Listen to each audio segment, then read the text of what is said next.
Here's how to get a refund for CapCut. Now, if you're on CapCut and you accidentally signed up for their subscription and you wanted to get a refund because you didn't mean to purchase it, you can always do that. You can see I've canceled my subscription. It says I've canceled it, but it did charge me. So there are two ways to get a refund.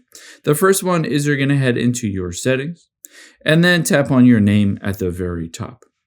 After you've done that, all you need to do is scroll down a little bit, and we're going to choose Media and Purchases here, and then tap on the View Account option.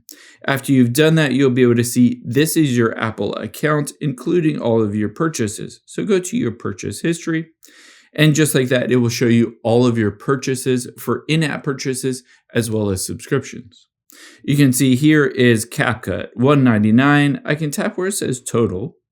And you should see Report a Problem at the very bottom. That's what we're going to choose. So tap on Report a Problem, and it will open up a website. You might need to use your Apple ID to log into your account to verify that you own this account.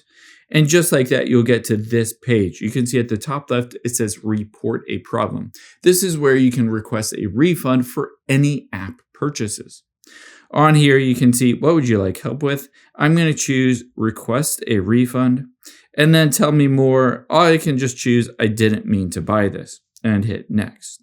After you've done that, you'll be able to see it says I'll show all purchases. I can request a refund on here. Now keep in mind, I just canceled CapCut, so it hasn't been gone through the billing process and it doesn't show up on this list yet. You can see here is Apple One that I can request a refund for. So you might need to wait a day or two for that purchase basically to go through, and then it'll show up on here. You can just tap on it and then hit next at the top right and go through the process of getting that refund.